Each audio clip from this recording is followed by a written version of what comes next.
Assalamualaikum dan salam sejahtera. Bertemu kembali kita dalam program terbaru yang dilaksanakan di SMK Tengku Mahmud. Program ini dianjurkan oleh TEMESA. Program ini dinamakan sebagai TEMESA Road to Success Series, iaitu terokai kejayaan dan laluan pendidikan tinggi. Itu kerja saya dulu balik daripada Amerika, jual susu. Katakannya jual susu. Bila di Kuala Lumpur, base di Kuala Lumpur, jadi saya kerja cover banyak supermarket di Kuala Lumpur.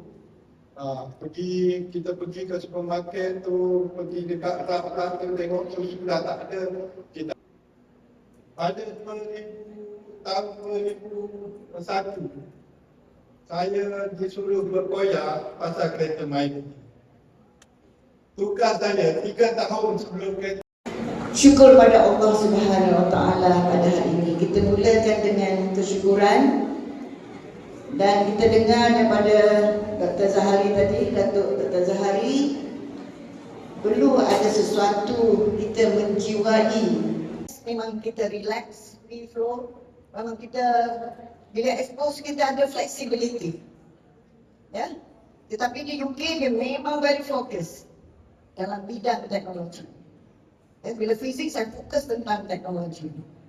Bila balik, jadi dengan sebab itulah saya rasa itulah dalam keadaan saya untuk merancang seterusnya supaya apa yang kita buat itu adalah menyelesaikan masalah. Ya, itu yang perlu menimba dengan apa yang kita belajar di universiti umpamanya. Ke mana universiti nak pergi ataupun politeknik yang nak pergi, fikirkan bidang itu boleh merangkumi apa you punya idaman. Pekerjaan macam ni boleh bantu ibu bapa yang dah tua juga nanti, katakanlah, ya, boleh bantu jiran-jiran komuniti kita. Kalau ambil bahagian doktor, saya nak tanya, apa beza asasi, diploma dan matrikulasi? Universiti di Indonesia ni kalau kita nak apply untuk pendidikan tinggi universiti awam ataupun IPTA, politeknik sekolah, kita sentiasa ketahusan untuk pelajar-pelajar yang meminati bidang sains tulis, iaitu fizik, kimia dan juga biologi. Jadi di SMK Tengku Mahmud ni kita sekadar sekarang ni ada 3 kelas saja daripada 7 kelas untuk yang sanggup belajar sains stream ataupun STEM A lah.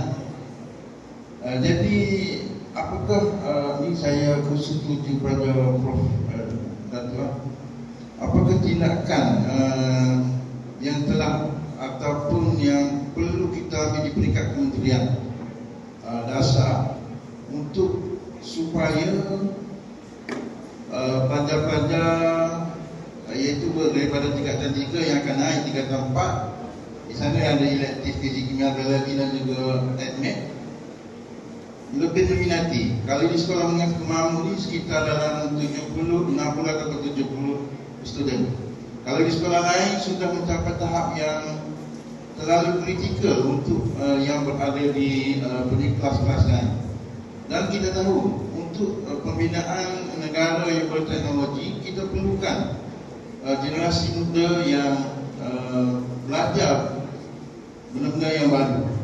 Dan sekarang ini kerajaan telah cuba pindah pelajar-pelajar yang bukan meminati sains kepada TVET. Jadi satu soalan yang kedua, di mana beza yang terbesar sekali sains tulis dan juga TVET? Terima kasih.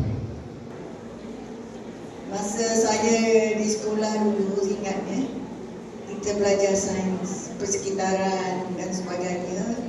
Kurikulum kita melibatkan kita ada hands on, belajar tentang biologi, ya, chemistry, fizik dan sebagainya. Kita ada eksperimen dalam kelas, ada makmal.